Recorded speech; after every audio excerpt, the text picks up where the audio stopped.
नमस्कार, आप सबका अपने चैनल दक्षता टीचिंग एकेडमी में आप सबका स्वागत है। तो आज का मैंने टॉपिक लिया है एंगल्स, जिन्हें हम हिंदी में कोण बोलते हैं। एंगल 3 टाइप्स के होते हैं, यानी 3 प्रकार के एंगल होते हैं। सबसे पहला होता है एक्यूट एंगल। एक्यूट का नाम ही है एक्यूट, मतलब छोटा छोटा, यानी हिंदी में से न्यून कोण बोलते हैं। एक्यूट एंगल छोटा एंगल होता है। आपको हमेशा याद रखना है, छोटा एंगल इसका मतलब ये हमेशा लेस देन 90 डिग्री होगा। यानी ये जो एंगल होता है, ये एंगल हमेशा लेस देन 90 डिग्री होता है, यानी 90 डिग्री से कम होता है। इसके बहुत सारे एग्जांपल्स हैं एक्यूट या न्यून कोण के। आप लगा लो, आपका ये जो प्रोटेक्टर होता है, प्रोटेक्टर का जो ये 90 डिग्री है और दिस इज 0 डिग्री। तो ये जितने भी एंगल्स होते हैं 90 से 89 तक, ये सारे कौन से होते हैं? एक्यूट, यानी न्यून कोण। तो जो भी नंबर है, नंबर स्टार्टिंग फ्रॉम 1 डिग्री से लेके 89 डिग्री, ये सारे एंगल्स किसमें आते हैं? एक्यूट एंगल में, यानी न्यून कोण में आते हैं। सेकंड हम देखते हैं राइट एंगल, जिसे हम बोलते हैं समकोण 90 डिग्री। मतलब राइट एंगल का नाम ही है 90 डिग्री। तो ये जो एंगल होता है हमेशा 90 डिग्री के इक्वल होता है। इसकी वैल्यू सिर्फ एक ही है, 90 डिग्री। आप 91 को भी राइट एंगल में काउंट नहीं कर सकते हैं, या फिर 89 को भी आप राइट एंगल में काउंट नहीं कर सकते। अगर लिखा है 89 डिग्री और आपने लिख दिया राइट एंगल, तो ये रॉन्ग होगा। लिखा है 91 डिग्री और आपने लिख दिया राइट एंगल, तो ये भी रॉन्ग होगा। राइट एंगल का एक्यूरेट मेजरमेंट ही 90 डिग्री है, इसलिए उसको राइट एंगल या फिर 90 डिग्री एंगल भी बोला जाता है। ठीक है। थर्ड हम देखते हैं ऑब्ट्यूज एंगल। जैसे एक्यूट है, उसका बिल्कुल अपोजिट है ऑब्ट्यूज एंगल, यानी मोर देन 90 डिग्री। एक्यूट था 90 से कम, जितनी भी वैल्यूज है हमारे प्रोटेक्टर में वो सारी एक्यूट एंगल की वैल्यूज हैं। यानी जो 90 से कम जितने भी वैल्यूज हैं वो सारी एक्यूट एंगल है। बट जो 90 से ज्यादा है, यानी 91, 92, 93, 94 टिल 180 डिग्री, वो सारी आपकी हैं ऑब्ट्यूज एंगल। ठीक है। यानी ये एंगल हमेशा क्या होता है? 90 डिग्री से बड़ा होता है। ठीक है। इसकी वैल्यू स्टार्ट होती है 91, 92, ये जाती जाती है 179 डिग्री तक। अब आप बोलोगे 180 डिग्री क्यों नहीं है? क्योंकि हमारे प्रोटेक्टर में तो 0 से लेके 180 डिग्री तक होती है। तो मैं आपको बताना चाहती हूँ कि जो 180 डिग्री का जो मेजरमेंट होता है वो हमेशा एक स्ट्रेट लाइन का मेजरमेंट होता है। क्योंकि अगर आप देखोगे 180 डिग्री का मेजरमेंट बनाओगे तो ये एक स्ट्रेट लाइन बन गई, सीधी रेखा बन गई है। ठीक है। सीधी रेखा यानी स्ट्रेट एंगल का जो मेजरमेंट होता है वो क्या होता है? 180 डिग्री। इसीलिए वो ऑब्ट्यूज में काउंट नहीं होता है। तो आप ध्यान दीजिए, जो भी एंगल 90 से कम होते हैं उन्हें हम एक्यूट एंगल या न्यून कोण बोलते हैं। राइट एंगल का मेजरमेंट ही 90 डिग्री होता है। और ऑब्ट्यूज एंगल यानी अधिक कोण, यानी जो 90 डिग्री से ज्यादा होते हैं और 179 तक। आप बिल्कुल नहीं ले सकते कि आप बोल ही नहीं सकते कि 180 डिग्री ऑब्ट्यूज एंगल है। 180 डिग्री का जो मेजरमेंट है वो स्ट्रेट लाइन का मेजरमेंट होता है, यानी स्ट्रेट एंगल बोल सकते हैं आप इसको। अब हम नेक्स्ट देखते हैं। हमने टाइप्स ऑफ एंगल्स हमने देख लिया, acute angle, obtuse angle and right angle. अभी हम देखते हैं कि कॉम्प्लीमेंट्री एंगल क्या होते हैं और सप्लीमेंट्री एंगल क्या होते हैं। ये इनसे क्वेश्चंस एग्जाम में आते ही आते हैं। तो हम देखते हैं कि कॉम्प्लीमेंट्री एंगल क्या होते हैं। जैसे आपके वर्ड दिमाग में है कॉम्प्लीमेंट्री, कॉम्प्लीमेंट्री मतलब जो वो एंगल्स जिनका सम 90 डिग्री होता है उन्हें हम बोलते हैं कॉम्प्लीमेंट्री एंगल या कोटिपूर्वक कोण। कोटिपूर्वक कोण कौन से होते हैं? जब किसी भी दो एंगल, सपोज दो एंगल का जब सम 90 डिग्री होगा तो उसे हम बोलते हैं कोटिपूर्वक कोण या फिर कॉम्प्लीमेंट्री एंगल। हम इसका एक एग्जांपल देख सकते हैं। अगर मैं आपसे बोलती हूं कि find the complementary angle of 40 degree, मुझे कॉम्प्लीमेंट्री एंगल निकालना है 40 डिग्री का। मैथ्स में हम सबसे पहले क्या करते हैं? एज्यूम करते हैं, क्योंकि 40 डिग्री एक एंगल दिया हुआ है, दूसरा एंगल मुझे पता नहीं है और इनका सम होना चाहिए 90 डिग्री। तो ये जो एंगल मुझे नहीं पता इसको मैं ले लेती हूँ x, एक वेरिएबल टर्म। ठीक है। जो भी अल्फाबेट ए से जेड तक होते हैं वो सारे वेरिएबल्स होते हैं, तो आप कोई भी वेरिएबल ले सकते हैं, जरूरी नहीं है एक्स ही लेना है, आप कोई भी वेरिएबल टर्म यहां ले सकते हैं। तो मैंने यहाँ पे एक्स ले लिया। तो 40 और ये एक्स का जब सम होता है ना, ये दोनों कॉम्प्लीमेंट्री एंगल है, 40 और एक्स दोनों कॉम्प्लीमेंट्री एंगल है, इसीलिए इन दोनों का सम क्या है, 90 डिग्री है। तो मुझे इस एक्स की वैल्यू निकालनी है, तो एक्स की वैल्यू कैसे निकालूंगी, 90, और ये जो 40 है जिसका सम प्लस है, अगर कुछ भी नहीं दिख रहा है तो इसका सम प्लस है, ये जब इक्वल्स टू के दूसरी तरफ जाएगा तो इसका साइन चेंज हो जाएगा। तो ये जो 40 है ये -40 हो जाएगा, और 90 - 40 हमारा हो जाएगा 50। तो जो 40 और 50 दोनों एंगल, 40 का कॉम्प्लीमेंट्री एंगल क्या है 50, और 50 का कॉम्प्लीमेंट्री एंगल क्या है 40, और दोनों का सम क्या होना चाहिए 90। आई होप आपको ये समझ में आ गया होगा कि कोटिपूर्वक या कॉम्प्लीमेंट्री एंगल किसे कहते हैं, जिनका सम 90 डिग्री होता है। सेम वैसा ही सप्लीमेंट्री एंगल है। सप्लीमेंट्री एंगल वो एंगल है जिनका सम 180 डिग्री होता है। सपोज कोई भी दो एंगल है, उनका सम अगर 180 डिग्री है तो वो सप्लीमेंट्री एंगल है। मैं एग्जांपल ले लेती हूं 80 डिग्री, मैंने 80 डिग्री ले लिया। अब हमें निकालना है कि 80 डिग्री का सप्लीमेंट्री एंगल कौन सा एंगल होता है। तो 80 डिग्री मेरे को गिवन है क्वेश्चन में, बट मुझे 80 का कॉम्प्लीमेंट्री एंगल नहीं पता, तो मैं उसको क्या ले लेती हूँ, y। मैंने बताया था आप वेरिएबल कुछ भी ले सकते हैं, वेरिएबल a से z तक कोई भी अल्फाबेट आप ले सकते हैं। मैंने यहाँ पे x लिया तो मैं वापस x भी रिपीट कर सकती थी, बट मैंने नहीं किया, मैंने y ले लिया। मैं a भी ले सकती हूँ, b भी ले सकती हूँ, कोई भी वेरिएबल आप ले सकते हैं।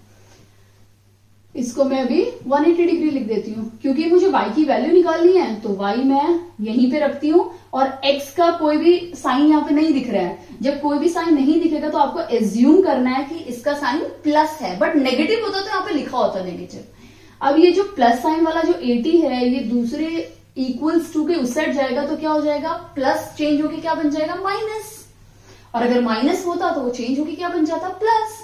तो y क्या हो जाएगा 180, ये वहां जाके क्या हो जाएगा -80, तो 180 - 80 इज 100 डिग्री। तो y मेरी वैल्यू मिल गई 100 डिग्री। ये है कि 80 का जो सप्लीमेंट्री एंगल है वो है 100, तभी 80 और 100 को मिला के हमारा क्या मिल रहा है, सम 180 डिग्री। एंड जब उनको ऐड कर रहे हैं उनका सम 180 डिग्री है, इसीलिए हम बोल सकते हैं कि 80 and 100 both are supplementary angles. यानी 80 का सप्लीमेंट्री एंगल कौन सा है 100, और 100 का सप्लीमेंट्री एंगल क्या है 80। आई होप आपको ये अच्छे से समझ में आ गया होगा।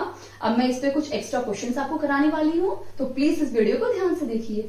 और अगर आपने वीडियो को लाइक नहीं किया है, चैनल को सब्सक्राइब नहीं किया है, तो प्लीज इस वीडियो को लाइक कीजिए और इस चैनल को प्लीज सब्सक्राइब कीजिए। एक एक्स्ट्रा क्वेश्चन लिया है प्रीवियस ईयर क्वेश्चन पेपर से कि find the supplementary angle of 180 degree. हमें 180 डिग्री का सप्लीमेंट्री एंगल निकालना है। तो सबसे पहले आपको पता होना चाहिए कि सप्लीमेंट्री एंगल्स कौन से होते हैं। सप्लीमेंट्री एंगल्स वो होते हैं जिनका सम, यानी अगर दो एंगल को प्लस करोगे उनका सम कितना होना चाहिए, 180 के इक्वल होना चाहिए। ठीक है, तो अभी हमें निकालना है कि 180 का सप्लीमेंट्री एंगल क्या होगा। ओके, तो 180 प्लस x, मुझे कुछ भी नहीं पता, तो मैं कितना लूंगी 180 डिग्री। और सिंपल, क्योंकि एमसीक्यू टाइप के हैं, पहले तो मैंने आपको समझाने के लिए उसको करके समझाया था, आप खुद भी ऐसे कर सकते हैं कि 180 डिग्री एंगल है, ठीक है, और टोटल 180 होना चाहिए। अब अगर 180 से आप डायरेक्टली बस माइंड में करेंगे तो 180 - 120 हो जाएगा आपका आंसर 60। तो 60 इसका करेक्ट आंसर है। ठीक है, तो x क्या हो जाएगा, अगर हम x को यहां रखेंगे और 120 को इक्वल्स टू के उस साइड लेके जाएंगे तो 180 - 120, और 180 - 120 60 डिग्री। तो अगर हमारा x 60 मिल गया, इसका मतलब 60 is the correct answer. MCQ में यही बेनिफिट होता है कि हमें करके दिखाने की कोई जरूरत नहीं है, अगर स्ट्रेट वे आंसर निकलता है तो आप निकाल सकते हैं। तो बिल्कुल सिंपल था, आपको सिर्फ 180 से 120 को माइनस करना था, आपको वैल्यू मिल जाती 60 डिग्री। एंगल्स का शॉर्टकट ऐसे भी लिखा जाता है, काफी बार आप क्वेश्चन पेपर में देखेंगे तो इस तरह से लिखा होगा एंगल 30 डिग्री। ठीक है, तो आप समझ जाना कि ये एंगल 30 डिग्री बोला है, एंगल 40 डिग्री, एंगल 60 डिग्री। तो ये एंगल का सिंबल है, हर जगह एंगल नहीं लिख के क्वेश्चन पेपर में भी इस तरह से सिंबल लिखा जाता है। जैसे स्क्वायर को हम स्क्वायर बना देते हैं, स्क्वायर बॉक्स, रेक्टेंगल को हम रेक्टेंगल बॉक्स बना देते हैं, पैरेललोग्राम को हम इस तरह से उसका शेप बना देते हैं। तो इसी तरह से एंगल को भी एक सिंबल के थ्रू रिप्रेजेंट किया जाता है क्वेश्चन पेपर्स में। तो आपको कंफ्यूज होने की बिल्कुल भी जरूरत नहीं है। अगर आपने ये सिंबल देखा तो आप कंफ्यूज ना होइए कि ये कौन सा सिंबल है। ये सिंबल है एंगल का। लाइंस टॉपिक के अंदर कुछ और इंपॉर्टेंट डेफिनेशंस भी हैं मैथमेटिक्स टर्म्स के अकॉर्डिंग, हम उनको भी देख लेते हैं। पहली आती है परपेंडिकुलर लाइंस यानी लंबवत रेखाएं। लंबवत रेखाएं क्या होती है? सबसे पहले तो मैं आपको इसका सिंबल बता देती हूं। इसका सिंबल होता है इस तरह से, मतलब एक स्लीपिंग लाइन होती है, उसके ऊपर एक खड़ी लाइन होती है, एक सोई हुई लाइन, उसके ऊपर एक खड़ी लाइन होगी, तो उसे हम बोलते हैं, ये सिंबल है परपेंडिकुलर का। जैसे मैंने आपको थोड़ी देर पहले बताया था एंगल का सिंबल इस तरह से होता है, तो मैथ्स के कई क्वेश्चन पेपर में आपका इस तरह से यूज किया होगा, तो आप कंफ्यूज मत होना। ये एक एंगल का सिंबल है, वैसे ही परपेंडिकुलर का सिंबल है ये। इन दोनों लाइंस को हम परपेंडिकुलर लाइंस तभी बोलेंगे जब इनका सम, यानी ये 90 डिग्री होगा, ये 90 डिग्री होगा, ये भी 90 डिग्री होगा, तो हम बोलेंगे कि these two lines are perpendicular lines, क्योंकि परपेंडिकुलर लाइंस का सम हमेशा 90 डिग्री होता है। अभी सेकेंड हम देखते हैं पैरेलल लाइंस। जैसे मैंने आपको बताया एंगल का सिंबल, परपेंडिकुलर लाइंस का सिंबल, वैसे ही पैरेलल लाइंस का सिंबल होता है दो खड़ी डंडियां। जब हम दो खड़ी डंडियां बना देंगे तो ये सिंबल बन जाता है पैरेलल लाइंस का। पैरेलल लाइंस कौन सी लाइंस होती है हम देखते हैं। जो लाइंस कभी भी एक दूसरे से मिलती नहीं है उन्हें हम बोलते हैं पैरेलल लाइंस। जैसे हमारा ट्रेन की जो पटड़ियां होती हैं वो इस तरह से होती हैं, कभी भी एक दूसरे से मिलती नहीं है। हाँ, ये अलग बात है कि वो ट्रेन की पटड़ी, इस ट्रेन की पटड़ी दूसरे ट्रेन की पटड़ी से क्रिस क्रॉस हो जाए, मिल जाए, बट एक दूसरे से ये कभी भी नहीं मिलती हैं, क्योंकि अगर एक दूसरे को मिल गई तो ये कौन सी लाइन बन जाएगी? Intersecting lines. तो पैरेलल लाइन का सबसे बेस्ट एग्जांपल है रेलवे ट्रैक की जो लाइंस होती हैं, वो कभी भी मिलती नहीं है, वो हमेशा पैरेलल लाइन बनके ही घूमती हैं। मैं आपको एक और एग्जांपल देती हूँ। छोटा सा डस्टर जो मैं यूज करती हूँ अपनी क्लासेस में, ये डस्टर की अगर आप देखोगे, ये ऊपर की लाइन है और ये नीचे की लाइन है, ये लाइन मिल ही नहीं रही है। अगर आप आगे पीछे इसको खींचोगे तो भी ये लाइन मिलेंगी नहीं एक दूसरे से। तो ये भी एग्जाम्पल है पैरेलल लाइन का। हमारी किताब, हमारी जो बुक होती है वो भी पैरेलल लाइन होती है ना। तो बहुत सारे एग्जाम्पल्स होते हैं, रेक्टेंगल, स्क्वायर, ये सब एग्जाम्पल्स है पैरेलल लाइंस के, यानी समांतर रेखाएं। अभी हम नेक्स्ट देखते हैं इंटरसेक्टिंग लाइंस कौन सी होती है। जो लाइंस एक दूसरे से मिल जाती हैं उन्हें हम इंटरसेक्टिंग लाइंस बोलते हैं। जैसे ये और ये लाइन, और इस पॉइंट को, जिस पॉइंट पे वो जाके मिलती हैं, उस पॉइंट को हम बोलते हैं इंटरसेक्शन पॉइंट। इंटरसेक्शन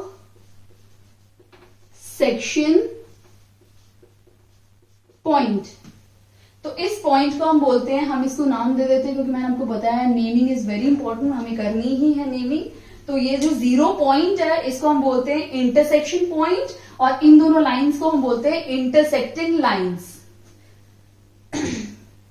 मैं आपको एक एग्जांपल दिखाती हूँ इंटरसेक्टिंग लाइंस का, जो मैंने क्लास में एक्चुअली रखे हुए थे काफी सारे एग्जांपल्स। सबसे पहला एग्जांपल है हमारी कैंची, यानी हमारी सिजर। तो ये सिजर इसका बेस्ट एग्जांपल है।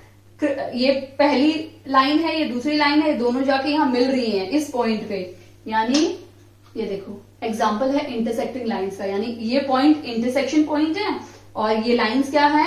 Intersecting lines. कभी आगे जाके मिलेंगी, ये मिलने के बाद जुदा हो रही हैं। तो ये एग्जांपल है इंटरसेक्टिंग लाइंस का। कपड़े टांगने वाली क्लिप, देखो ये क्लिप भी इंटरसेक्टिंग का एग्जांपल है।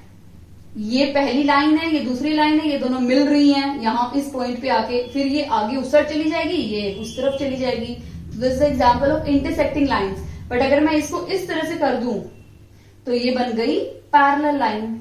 अब ये नहीं मिलेंगी क्योंकि मैंने यहां से भी दबाव डाल दिया, तो ये लाइन पैरेलल लाइन बन गई। अब ये नहीं मिलेगी, बट जैसे मैं इसको छोड़ देती हूँ ये बन गई इंटरसेक्टिंग लाइंस। आई होप आपको ये बहुत अच्छे से समझ में आ गया होगा। अब हम नेक्स्ट टॉपिक देखते हैं। बहुत इंपॉर्टेंट टॉपिक मैं डिस्कस करने वाली हूँ, जिसके बहुत सारे प्रश्न पूछे जाते हैं, सीटैट में पूछे जाते हैं, एमबीएस में पूछे जाते हैं, ज्योमेट्री से बहुत इंपॉर्टेंट टॉपिक है, तो आप प्लीज ध्यान से सुनिए। मैंने 2 लाइंस बनाई हैं, पैरेलल लाइंस, और एक याद रखना, जब भी कोई भी 2 पैरेलल लाइंस को कट करते हुए एक लाइन आए उसे हम बोलते हैं ट्रांसवर्सल। क्या बोलते हैं उसको? ट्रांसवर्सल। जिसको जनरली हम एक अल्फाबेट स्मॉल टी से ही डिनोट करते हैं। जनरली आप मैक्सिमम बुक, कोई भी बुक खोल के देखो, आर डी शर्मा देखो या कोई बुक खोल के देखो, तो उसमें आप देखोगे स्मॉल टी से ट्रांसवर्सल का रिप्रेजेंटेशन होता है। तो ये हमारा ट्रांसवर्सल है, तो इसे मैं टी लिख देती हूँ, ठीक है। क्योंकि ये दोनों पैरेलल लाइन है तो इसको मैं पी और इसको मैं क्यू नाम दे देती हूँ, क्योंकि मैंने आपको बताया था मैथ्स में नेमिंग इज वेरी इंपॉर्टेंट, नामकरण करना बहुत ज्यादा जरूरी है।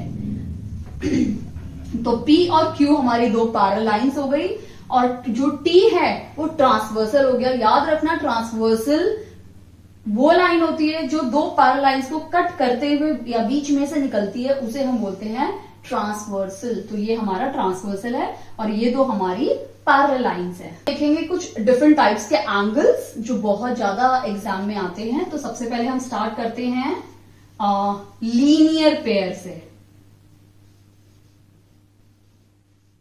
लीनियर पेयर, लीनियर पेयर बहुत इंपॉर्टेंट है। पेयर मतलब इसमें दो एंगल्स की बात हो रही है, ठीक है। पेयर का मतलब ही होता है टू, यानी किसी भी दो एंगल्स को मिला के लीनियर पेयर बनता है, ठीक है। तो अब मैं आपको समझा रही हूं, ये मैंने इसको नाम दे दिया एंगल 1, इसको मैंने नाम दे दिया एंगल 2, ठीक है। इसको मैंने नाम दे दिया एंगल 3, इसको मैंने नाम दे दिया एंगल 4, ठीक है। तो जो एंगल 1 है और एंगल 2 है, ये दोनों एंगल क्या बनाते हैं? Linear pair. यानी मैं इसको कैसे लिखूंगी? Angle 1 plus angle 2 is equal to 180 degree. Reason क्या है? लीनियर पेयर है दोनों। तो आपको याद रखना है लीनियर, द मीनिंग, लीनियर का मतलब होता है सीधी लाइन। सीधी लाइन के ऊपर कोई भी दो एंगल बने हो उन्हें हम बोलते हैं लीनियर पेयर। तो लीनियर मतलब स्ट्रेट लाइन, यानी सीधी लाइन के ऊपर कोई भी जितने भी एंगल बने होंगे वो सारे लीनियर पेयर होते हैं, ठीक है। एंगल 1 और एंगल 2, एंगल 1 और एंगल 2 स्ट्रेट सीधी लाइन पे बने हुए हैं, दो एंगल 2 और 1, तो ये दोनों क्या हो गए? Linear pair. वैसे ही एंगल 1 और एंगल 4 भी लीनियर पेयर है। एंगल 1 और एंगल 4 भी लीनियर पेयर है। कैसे लीनियर पेयर है मैं आपको बता देती हूं। ये भी एक स्ट्रेट लाइन तो है ही, तो ये एंगल 1 और ये एंगल 4, ये सीधी लाइन है। सीधी लाइन ऐसे हो, ऐसे हो, ऐसे हो, ऐसे हो, कैसे भी हो, बट सीधी लाइन होनी चाहिए। तो ये भी सीधी लाइन है। इस सीधी लाइन को कट करते हुए दो एंगल बन रहे हैं, तो एंगल 1 और एंगल 4 भी लीनियर पेयर होंगे। क्योंकि लीनियर पेयर का मतलब ये होता है, लीनियर मतलब एक सीधी लाइन पे जितने एंगल बनेंगे वो सारे एंगल क्या होंगे? Linear pair. वैसे ही हम और देख लेते हैं, और भी एग्जाम्पल्स हैं। 4 और 3, angle 4 plus angle 3 is equal to 180 degree, ये भी लीनियर पेयर है। सीधी लाइन है, उस पे दो एंगल बने हुए हैं 4 और 3, ये सीधी लाइन के ऊपर एंगल बनाया हुआ है, तो ये भी लीनियर पेयर हो गया। फिर एंगल 2 और एंगल 3 भी 180 डिग्री, लीनियर पेयर हो गया। और याद रखना है कि लीनियर पेयर का सम 180 डिग्री होता है। तो एंगल 1 और एंगल 2 का सम 180 डिग्री क्यों? शायद मैंने वीडियो के शुरुआत में एक छोटा सा टॉपिक आपको पढ़ाया था स्ट्रेट लाइन के बारे में, यानी स्ट्रेट एंगल के बारे में। उसमें आपको कुछ, अगर आप उन दोनों को मिक्स करके देखोगे तो मैंने बोला है लीनियर पेयर, यानी सीधी लाइन पे जो भी एंगल्स बनते हैं उन सबका सम क्या होता है? 180 डिग्री होता है। और सीधी लाइन का जो सम होता है वो ही 180 डिग्री होता है। इसका मतलब सीधी लाइन का सम तो 180 डिग्री है, उसपे जितने एंगल बनेंगे सबका सम 180 डिग्री हो जाएगा। सीधी लाइन पे कितने भी एंगल बने उन सब का सम क्या होगा? 180 डिग्री। करस्पॉन्डिंग एंगल एक अल्फाबेट बनाता है एफ। मैं आपको समझाऊंगी एफ कैसे बनाता है। मैं पहले यहां पे भी एंगल से लिख देती हूं, एंगल 5, एंगल 6, 7, एंगल 8। अब अगर आप देखेंगे तो एंगल 1 यानी सॉरी एंगल 3, मैं इसको कलर कर रही हूं, और एंगल 7, ये दोनों क्या है? करस्पॉन्डिंग एंगल्स हैं। ये देखिए,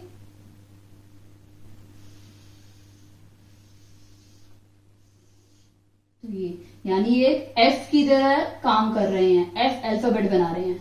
ये एंगल 3 है, ये एंगल 7 है, तो ये एफ की तरह बना दिया ना।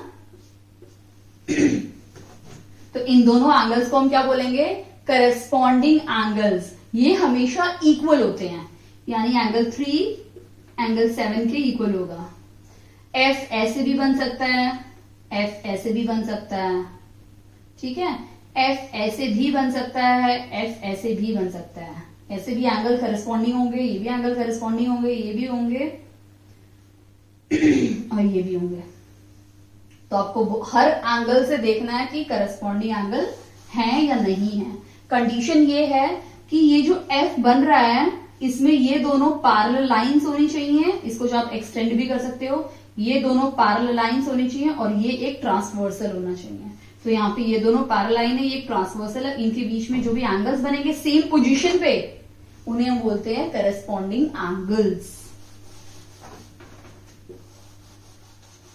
जैसे एंगल 1 और एंगल 5 सेम पोजीशन पे हैं, पैरेलल लाइन 2 है, एक ट्रांसवर्सल है, सेम पोजीशन पे हैं, तो एंगल 1 एंगल 5 के इक्वल होगा, एंगल 4 एंगल 8 के इक्वल होगा। और लास्ट बचा एंगल 2।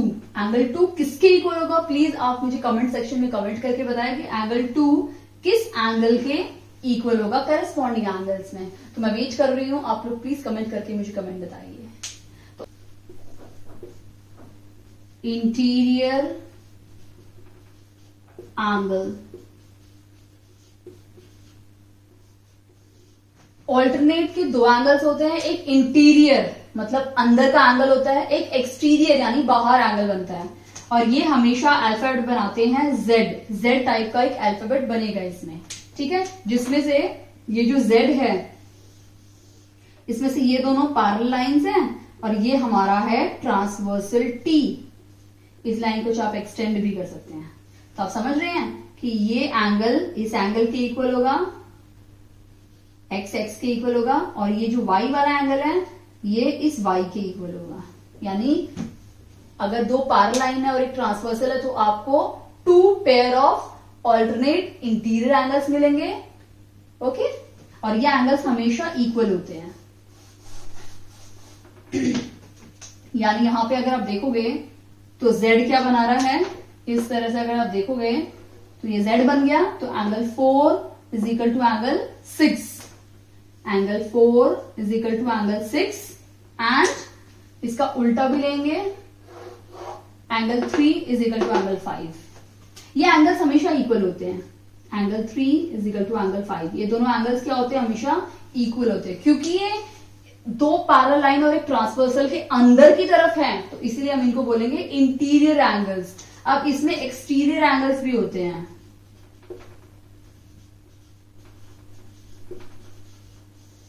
इसमें एक्सटीरियर एंगल्स भी होते हैं जो बाहर की तरफ होते हैं, यानी एंगल 1 और एंगल 7 ये दोनों क्या हैं? बाहर की तरफ है। तो एक यहां की पोजीशन का, एक दूसरे ऑपोजिट, बिल्कुल ऑपोजिट है। देखो, तो एंगल 1 और 7, एंगल 2 और एंगल 8 क्या है? Alternate exterior angles.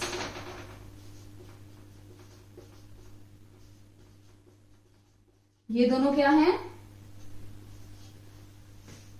Alternate exterior angles. आपको ये याद रखना है कि करस्पॉन्डिंग एंगल और alternate interior and exterior angles क्या होते हैं? इक्वल होते हैं। लीनियर पेयर का सम क्या होता है? 180 डिग्री। क्यों होता है मैंने आपको समझा दिया है।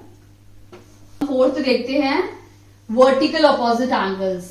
ये लास्ट है, वर्टिकल ऑपोजिट एंगल्स। वर्टिकली बता रहा है, वर्ड इटसेल्फ बोल रहा है, वर्टिकल ऑपोजिट मतलब एक दूसरे के ऑपोजिट एंगल से हमेशा कौन सा अल्फाबेट बनाते हैं? एक्स अल्फाबेट बनाते हैं।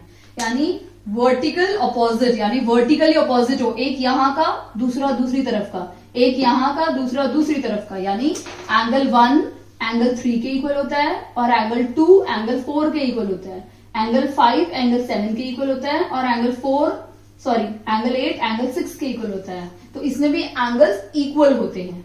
Angle 1 is equal to angle 3, angle 2 is equal to angle 4, angle 5 is equal to angle 7 and angle 6 is equal to angle 8। ये 4 के 4 वर्टिकल ऑपोजिट एंगल्स जो कौन सा अल्फाबेट बनाते हैं? Alphabet x. एक्स का शेप ले रहे हैं ना, तो याद रखना vertical opposite angles, corresponding angles and alternate angles हमेशा इक्वल होते हैं। सिर्फ लीनियर पेयर का सम क्या होता है? 180 डिग्री। आई होप आपको ये वीडियो बहुत अच्छे से समझ में आ गई होगी। Last and final, that is angles on the same side of the transversal.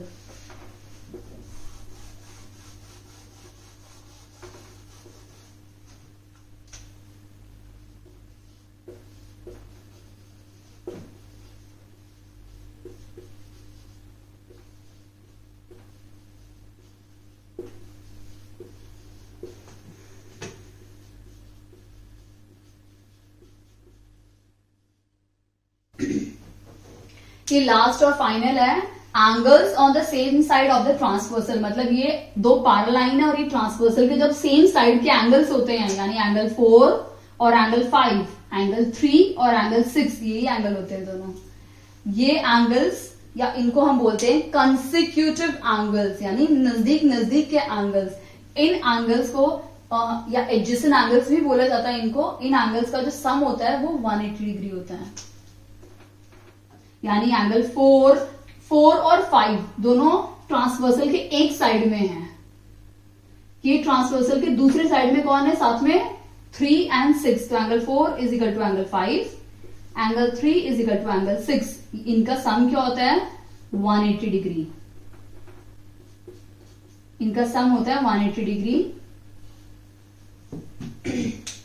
So angles on the same side, angles same मतलब ट्रांसवर्सल के एक ही साइड में जब एंगल्स बनते हैं उनका सम 180 डिग्री होता है। यानी angle 4 plus angle 5 is equal to 180 degree and angle 3 plus angle 6 is equal to 180 degree. I hope आपको इसको एक्चुअली कंसेक्यूटिव एंगल्स भी बोला जाता है या फिर कई बार इसको एडजेसेंट एंगल्स भी बोला जाता है, क्योंकि बहुत नजदीक नजदीक के एंगल्स होते हैं। तो आई होप सो आपको ये वीडियो अच्छे से समझ में आ गया होगा। कोई भी डाउट है तो प्लीज आप कमेंट सेक्शन में मुझे कमेंट करके बताइए। Thank you.